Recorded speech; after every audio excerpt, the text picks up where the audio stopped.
conversation is going round. People talking about the girl who's come to town. Fresh as a summer breeze, she'll take you by surprise.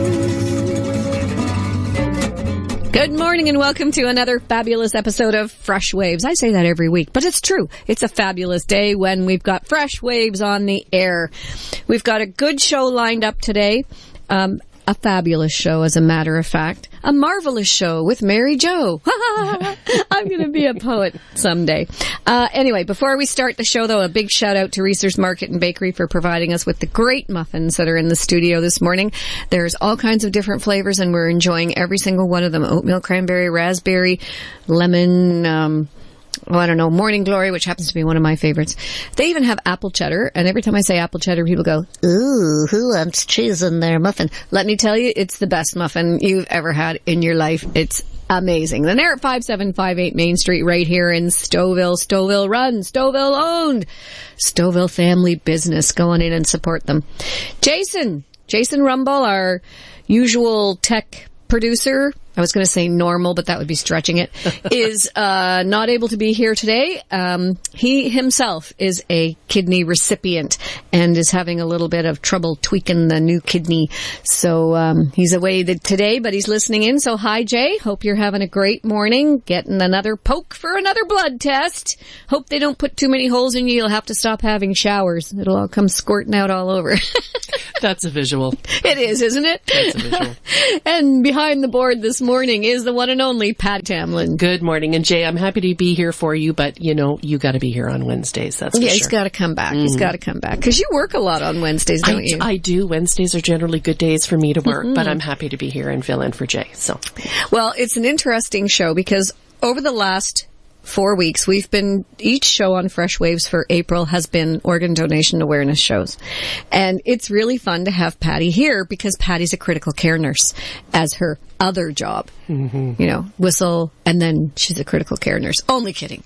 Yeah. It's the other way around, actually. Yeah. And she's been doing that job for a very long time. So she's participated in transplants to the point where you're the caregiver and you've watched the conversations happen in the trauma unit when Trillium Foundation is sent in to talk to families and things. That's why I think it's, I've been listening to this series even when I haven't been here, because, it is so extremely important. And I've been involved with recipients, not the donors, and with the families in particular.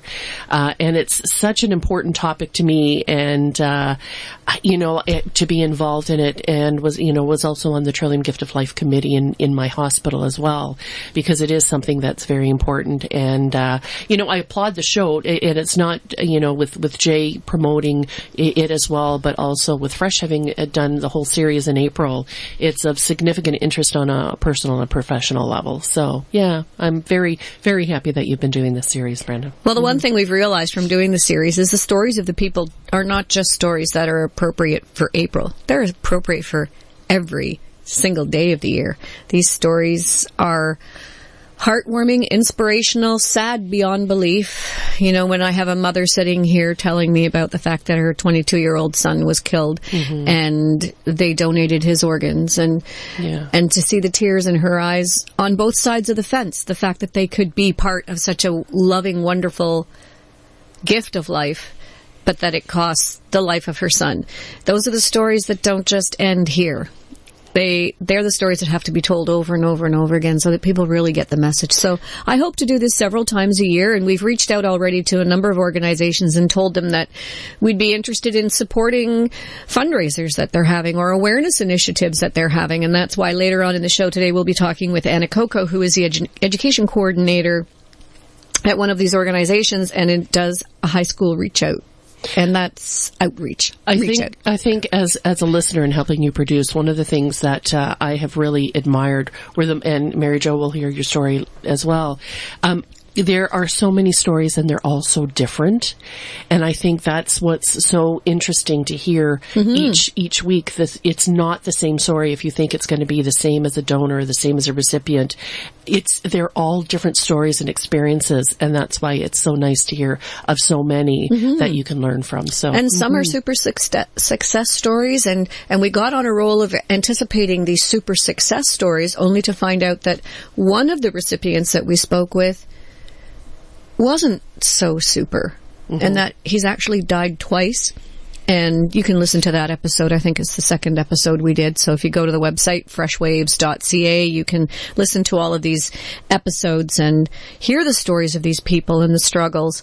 But the fact that they're alive today and coming into the station and walking down all those stairs and walking back up them is testament alone. So sitting across from me, so patiently and quietly, is the one and only Mary Jo. Hi, Mary Jo. Hi. Thank you for having me again. Well, we really enjoyed having you last year, and I know that because we had a whole lot of guests that day, we barely scraped the surface of the things that you have done. So since that time, this is what I like about inspirational stories. They kind of inspire you to go and do a little bit more research. So I saw about 15 different trailers for the documentary that you've been involved in, and I said to Jay, boy, I'd really like to see the whole documentary, but I can't find it where they don't charge me. And the problem with the charging is I can't get it on the TV, and I don't want to watch it just on my own little computer. I want my whole family to see this documentary. How do I do this? And he said, I have a copy. Well, there you go. He's so resourceful. Here you go. Thanks, Jay. So thanks again to Jay for lending me his copy of the DVD so that I could share it on Easter weekend. It's actually on Crave now as well, I believe. Yeah, because I keep getting emails from people around the world offering me kidneys. This has been going on now for the last 7 years. Since you had that documentary. Since the documentary was released, it's still happening. And it's funny because a documentary has many different stories. You are one of the stories on that documentary, and the documentary is called Tales from the Organ Trade. Right. By Rick Bienstock. Now, one of the stories is about a guy who decided to take matters into his own hands and put an ad out through social media saying, I need a kidney. I think he went on Kijiji or something, which was really funny.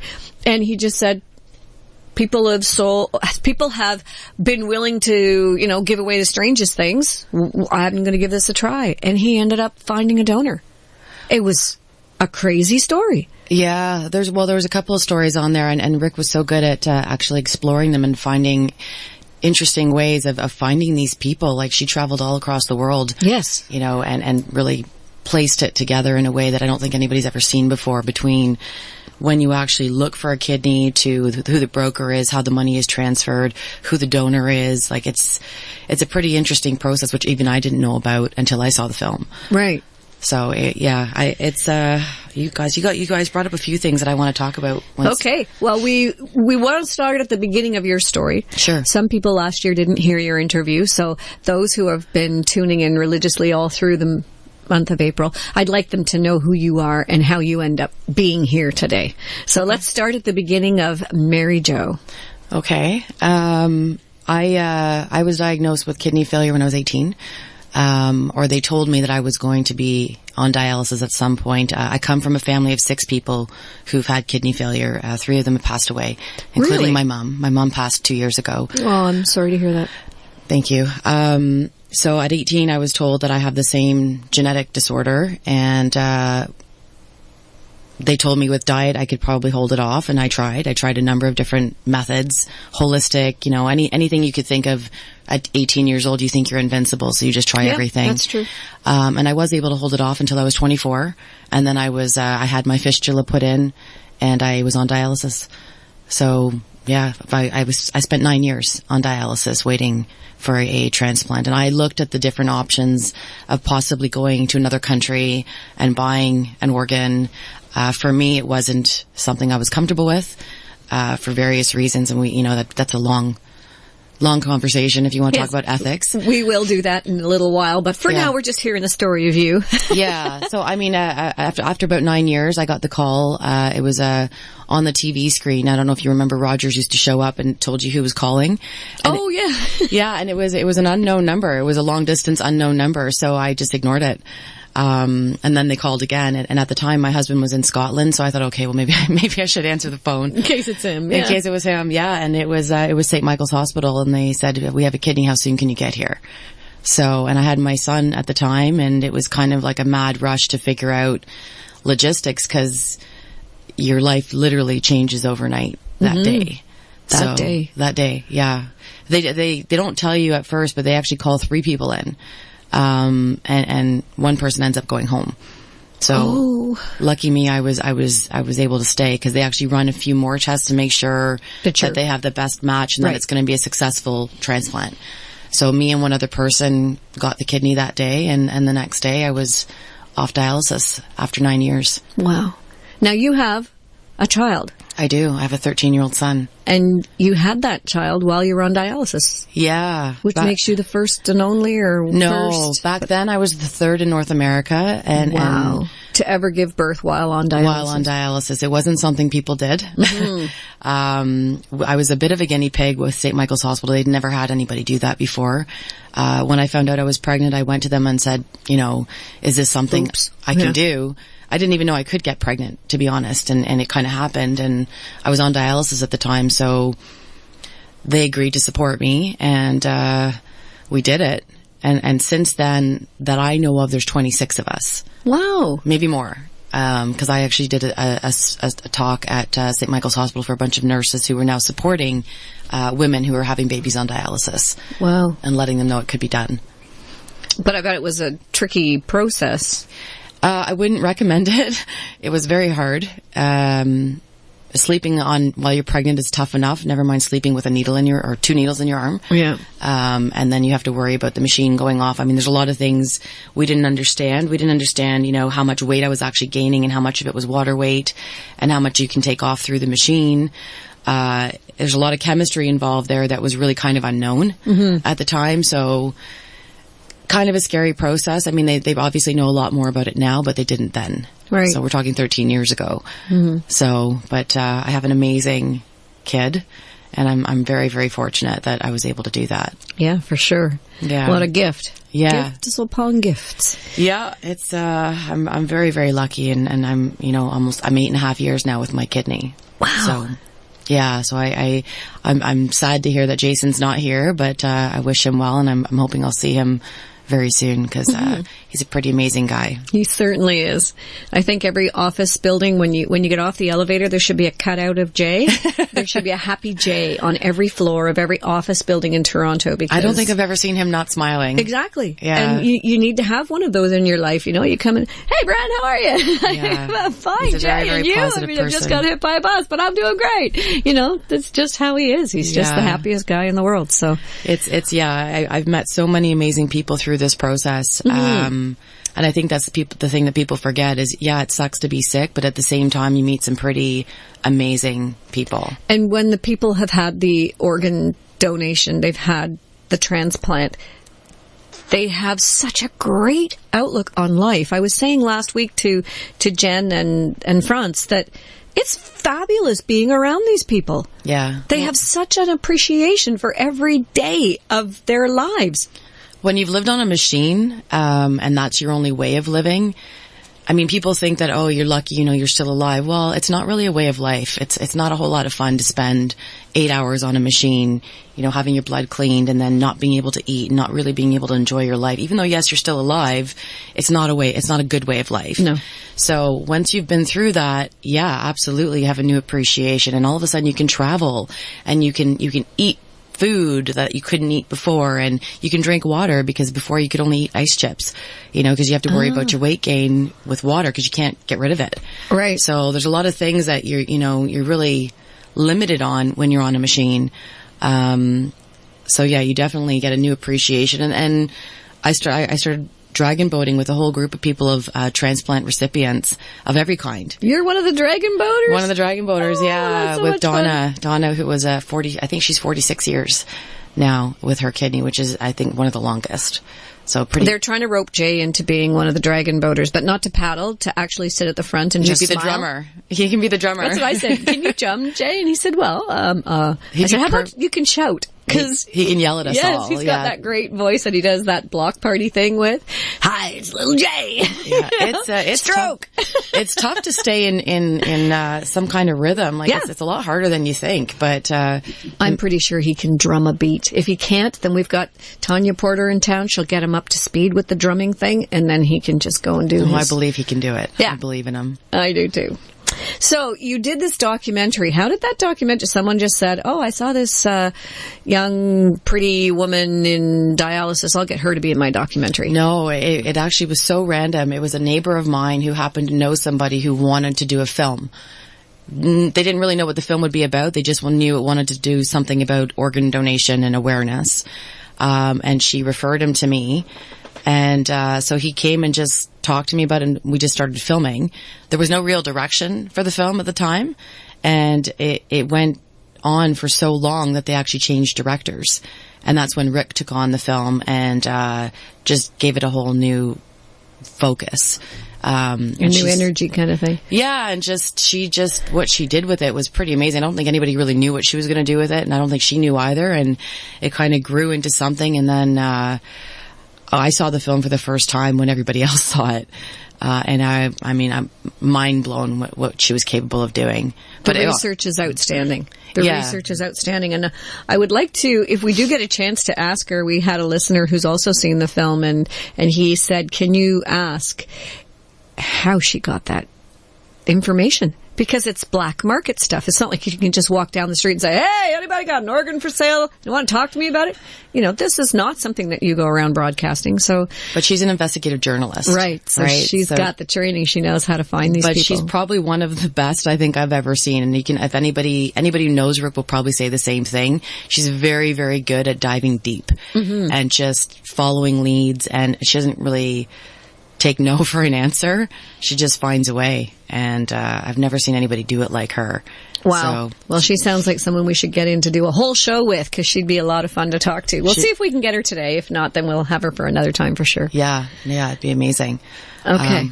So you were on dialysis. You ended up having a child, which is just crazy. Yeah. Tell us how it felt when you got that phone call that said they had a kidney for you. Was it kind of like that, oh my goodness, I'm in labor sort of thing, that you're happy, but you're nervous? And it's a pretty surreal experience. I don't think you really understand what's happening when it's happening. Right. And to be honest, after almost 9 years, I was not doing so well. I was my hair was falling out. When you do dialysis for 9 years in a row, you're sticking needles in your arms, and there's all kinds of problems that go with that over time. I wasn't doing well. I just wasn't doing well. So when that call came, it was kind of the best time it could have come at. It happened. But you have to be well enough to have the transplant, right? Isn't that what happens to some people? They're on dialysis for too long. That's exactly what happens, which happened to my mom, actually. My mom was on dialysis for 26 years. Oh, my goodness. So she got to a point where she was too sick and could no longer have the transplant. And so she had no choice. She had to stay on the machine. And then you don't get better on dialysis. It keeps you alive, but you don't get better, you get worse. Right? Because things just eventually start to break down. A dialysis machine doesn't do what a kidney does. It does a portion of it, but nowhere near everything. And that was your mom in the documentary, wasn't it? Yeah. And it was interesting because that part of the documentary I found fascinating, because it did show what dialysis is really like. Yeah. And, you get these glorified, I'll say, visions of, now they've painted the room so it looks nice. Jay said when he first started dialysis it was gray and ugly, and now it's got bright colors, and so they do this pan shot of the dialysis people on the machines, and obviously it's not great because you're hooked up to a machine, but the people all look happy. It's a nice serene atmosphere. It's not really noisy. They're watching a movie. That's what you get the impression of, that it's really not that big of a deal. It's just time consuming. Yeah. Well, the way your mother portrayed it, you all of a sudden got the real idea. And the way you were portrayed, again, the real idea of what it really is like. And it's not pretty. It's not pretty. And there's a lot of things that I don't think people understand that go with it. I mean, when you go on dialysis, you got to remember the amount of time that it takes. So you can no longer work like a regular person. You can't eat like a regular person. You can't sleep like a regular person. That takes a toll on you in every way you can possibly think of. And I've seen it happen. I've watched a lot of people die waiting. I've watched them lose their jobs. I've watched them not they've lost a lot of their family members, their marriages fall apart. Like it's devastating in every way you can possibly think of.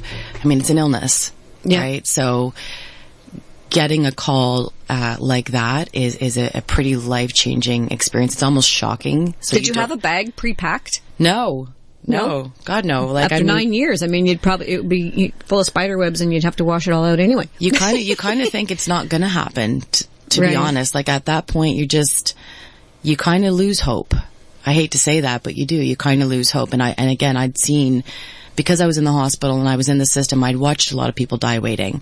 And my neighbor across the street died waiting for a double lung transplant with 3 kids. So when you see that kind of stuff, it's hard not to despair, you know, and that's one of the reasons why I got involved in as many things as I have. And I actually worked with Anna Coco for the last 5 years in the high school outreach program, going to high schools and talking about organ donation, because it's so unbelievably important. And I don't think people wouldn't do it. I think they just don't know about it. And that's the problem. It's a lack of education. Well, our double lung recipient was saying he always flips it around and he says, okay, so you don't really know if you should be an organ donor. So if you needed an organ and someone offered one to you, would you say, well, I'm not really sure I'm into this? That's a good way of putting it. Nah. He said, of course not. So yeah, but people don't really think about it. You got to put the shoe on the other foot and say, okay, if I needed an organ, would I hope that someone had signed the registry? Of course. I mean, but it's like anything. You can't blame people for not being, true. Because they don't know, right? Unless it's happened to them, happened to somebody they know, like anything else. But I think, like what just happened in Newfoundland, the opt-out system is probably one of the best options there is. Why we're not doing it, I'm not sure. Well, the Ontario government released their statement yesterday, and what they said in their statement was that there are pros and cons on both sides. Well, yeah. But one of the reasons that they cited, the main reason, is because we have so many people that don't even know what organ donation is. But wouldn't that force them to find out? Well, I think what they're talking about is new immigrants and people who don't even know the language, let alone how to talk about something like that. And to spring it on them at a time of trauma that the organs are going to be donated because they didn't opt out and they don't even understand what the whole process is not acceptable. And they think it would cause more trouble than it would good. And I kind of can see that, but in the same sense, then I think, okay, well then step up the awareness. Well, and my thought to that is, everybody who comes into this country is going to need some form of government ID, right? So why not make it mandatory that they watch a 2-minute video instead of giving them a flyer that they're going to throw away? Why not say, okay, you have to make a decision, yes or no, and before you make this decision, watch this 2-minute video about what this is. Yeah. It's a good idea. Well, and you know, like passports, health cards, whatever, like everybody will have to get something. So they're all going to know. They can't say that they didn't know. Right. You know what I mean? If they want to know more about it because it's an opt-out system, they have the information in front of them. So, I don't know. That's my 2 cents on that one. I think it's a good 2 cents, actually. It's probably worth more like 25 cents. At least. At least. I think when it comes from the people who are right in it, and you've been dealing with this for a long time, so you're very well versed in what goes on. Yeah. Well, it makes perfect sense. My brother's also a recipient. My brother got his kidney before me, and he did get a live donor. And my cousin just started dialysis 2 years ago. She's currently waiting for a transplant. So it really does run through your family. There's 6 of us, and her father passed away before my mom.